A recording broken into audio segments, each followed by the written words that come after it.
First off, let me tell you a bit about myself. I'm a 22-year-old who enjoys playing obscure and forgotten MMO games. I love being online, chatting with random people I encounter, but I never realized I might encounter something like this. Due to recent events, I'll refer to myself as Ellen throughout the story, because I don't want to make it worse. I also have to edit out the email addresses because the people who started sending to them started to DM me, telling me that they responded very weird stuff back. It started on a site where people are able to discuss and talk about a game called Meridian 59. I was in one of the chats when a person called YowlFoulIO joined in on a conversation. It started nice and friendly. He stated that we had played together in Project Gorgon once, and that he was pleasantly surprised to see me in the chat. Even though I couldn't recall his name, maybe because I played with so many people, I enjoyed the conversation we had, and after a while, I gave him my Discord tag. We parted ways after that, and he said to add me soon so we could play together in the future. The next morning, I saw a friend request in my Discord and saw that his Discord name was the same as the one in the chat yesterday. I added him, and after waving, he immediately came online. "Hey!" his first message read. I responded with a "hello" back, and we started chatting again. After 15 minutes of polite conversation, I curiously asked him where his name came from. He didn't respond for a minute, but eventually he told me that it was an anagram for something fun. He added the quotes himself. A bit weirded out, I didn't question him further and told him I was going to go and do something else, not specifying what that was or informing him further. He wasn't really happy about it, but reluctantly said, "Fine."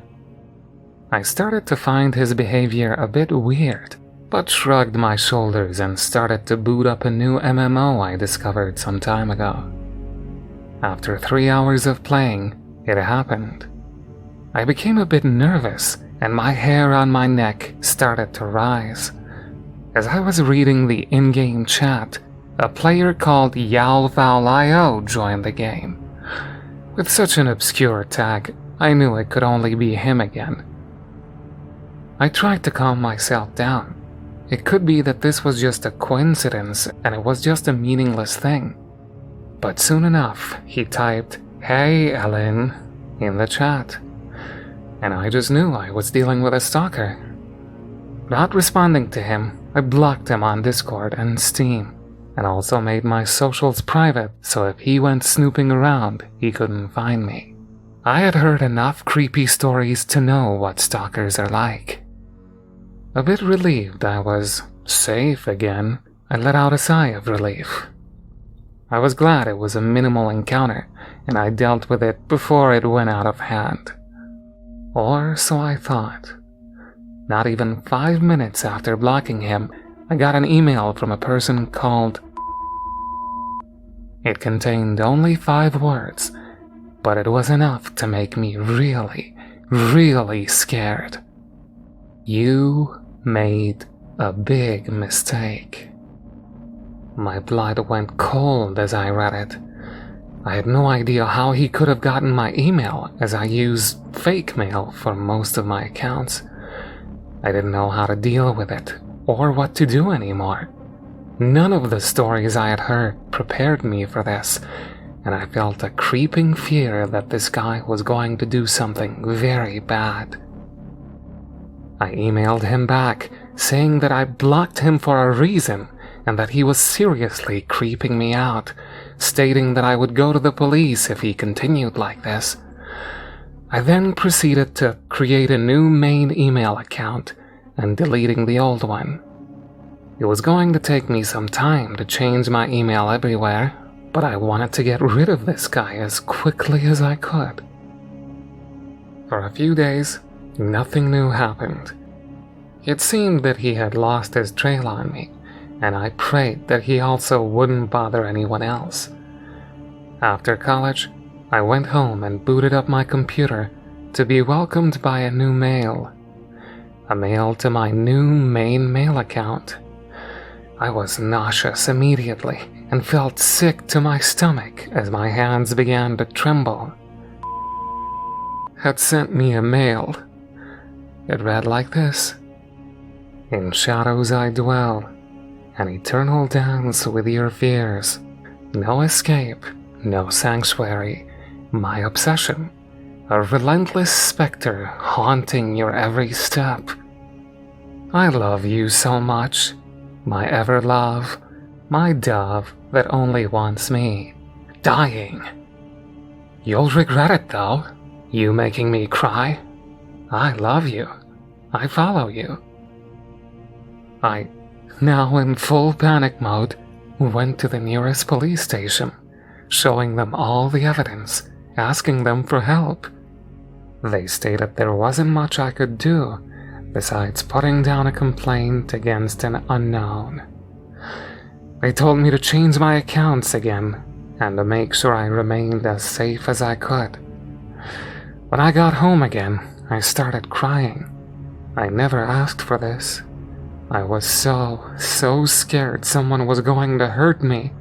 Still in tears, I decided to call my dad, who was on a business trip at the time. I wanted to hear his voice. I wanted him to make me feel safe again. He didn't pick up at first, but after the third call, he eventually did, and I started blurting everything out. After not hearing him saying anything back or making any noise, I went quiet. The other part of the line was quiet too, except only for a faint, heavy breathing on the other side. I started crying again and whispered, "Dad?" My question was answered by the other side of the line, ending the call. I stood there for a couple of minutes, staring at the phone, not knowing what to do. I wanted to head back to the police again and have them check whether my dad was safe, but I was unable to move. I was so afraid and shocked, and that made me just stand there like a statue, glued to the ground. I only could move again when the power of my house went out. My heart dropped, and frantically, I started swiping on my phone to put my flashlight on. Had he found me? Did he cut off the electricity? Was he going to kill me? Never in my life had I been so scared. I quietly went up the stairs, heading to my room, listening to any sound that could indicate he was entering my house. Reaching my room, I started to think that maybe something else had happened, trying to rationalize the power cutting out.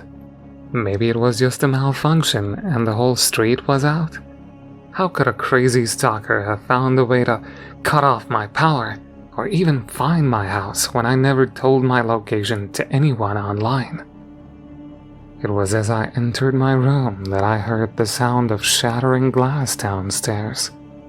I now was fearing for my life and even peed myself a little. I quickly opened my closet and removed the grate that was at the bottom of the wall in the back. It used to be the entrance to the crawl space that led to the attic, but because of renovations, it was now a small space cut off from the entirety of the house. I was putting the grate back in when I heard footsteps running around my house. Doors were being opened with force, and things were breaking and thrown everywhere.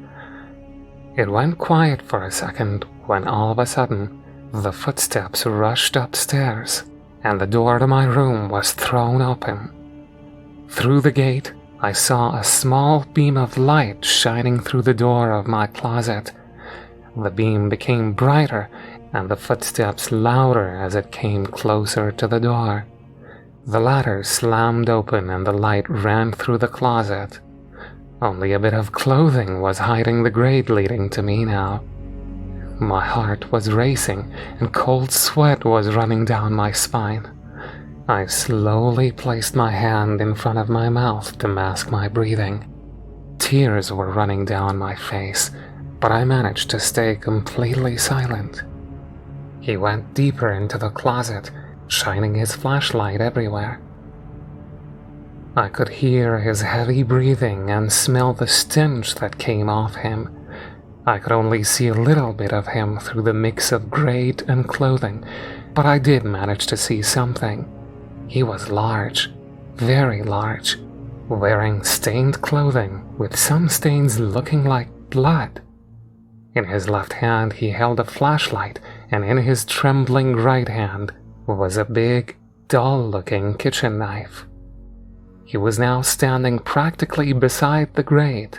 Only the clothes on the clothes hanger were masking the top half of it. I was counting down the seconds before he found me, when he made a blood-curdling scream and ran out of my closet, closing the doors behind him. He started frantically running around my house, screaming my name, along with, "I love you! Let me take care of you! My dove!" It took 4 hours for him to calm down and give up. I heard him opening my front door and leaving. I started crying heavily from the trauma I had just lived through. It took some time for me to calm down a little and call the police. Comforting me, the responder told me a unit was on the way and told me to remain where I was. He stayed on the line till I could hear the sirens and then told me to remain strong before finishing the call. Hearing the sirens coming closer, I started opening the grate and climbing out of my safe space. I couldn't believe that I was still alive and was thanking God when my closet doors were thrown open and a man rushed at me. He grabbed me by the throat and slammed me against the wall.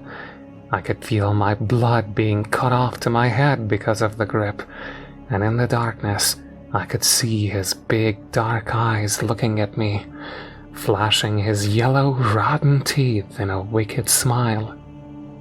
"I've caught my dove," was what I heard when a knife was thrust into my stomach. My vision got blurry and I started drifting away, losing consciousness. "I'll always be with you," was the last thing I heard before I passed out. I saw a big light when I opened my eyes. I thought I was in heaven, but when I opened them fully, I realized it was a hospital. I was hooked up to various life supports, and a bag with an unknown fluid went into my vein. A nurse came into my room and surprisingly said, "You're awake." Soon after, a doctor and a police officer came into the room. The doctor told me I had been out for 3 days and was recovering from a stab wound to my stomach and the infection that followed it.